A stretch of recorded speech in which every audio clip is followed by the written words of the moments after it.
Yeah, go ahead, please.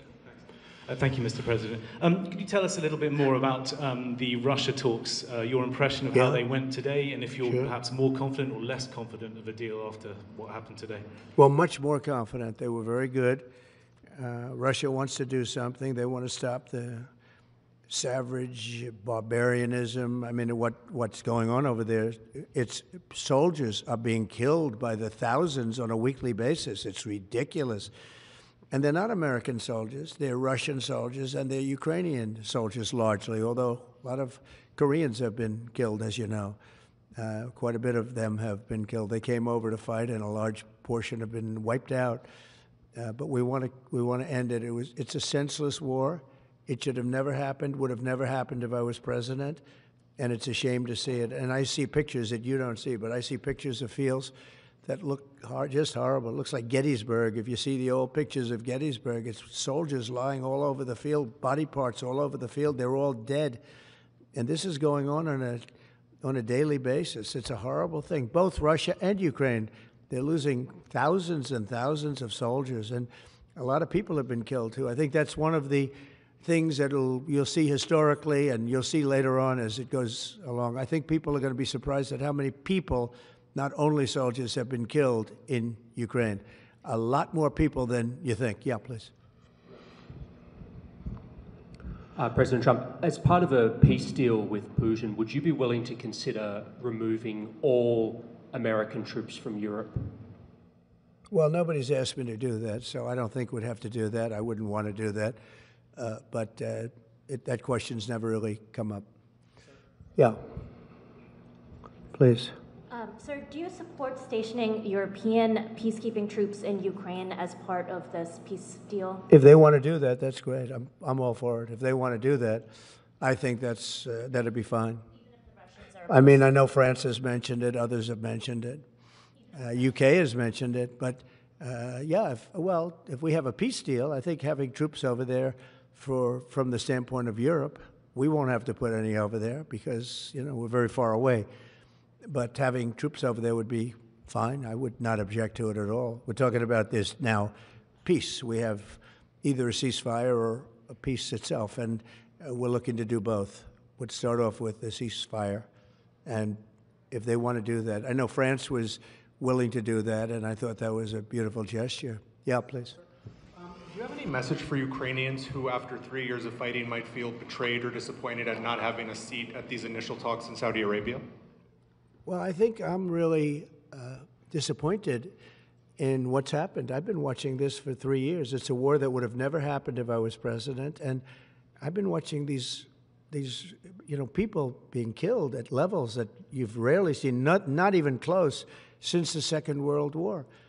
And I'm very disappointed. I hear that, they're upset about not having a seat. Well, they've had a seat for 3 years and a long time before that. This could have been settled very easily. Just a half-baked negotiator could have settled this years ago without the loss of much land, very little land, without the loss of any lives, and without the loss of cities that are just laying on their sides. You have those magnificent golden domes that are shattered, will never be replaced. You can't replace them. 1,000-year-old domes that are so beautiful, you can't replace that.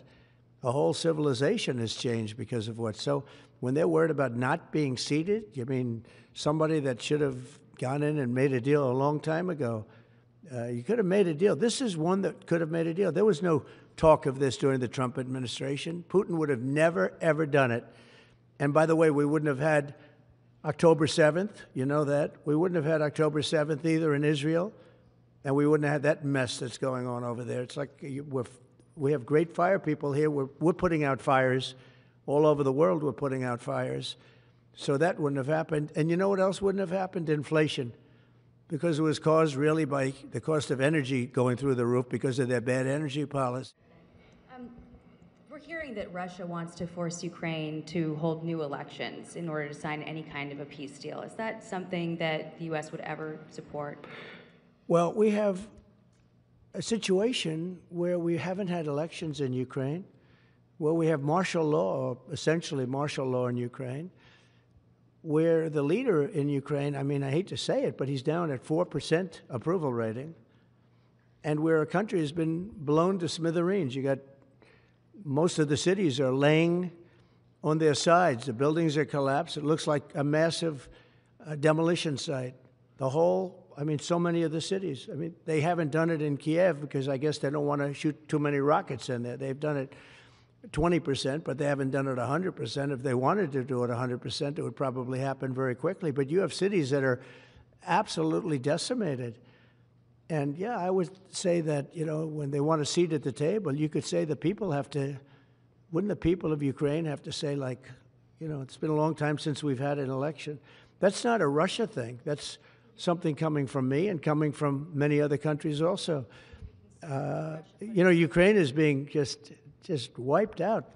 Look at what's happening to the cities. There are cities, there's not even a building standing. It's a massive, you talk about Gaza. I mean, it's literally, these cities look like Gaza.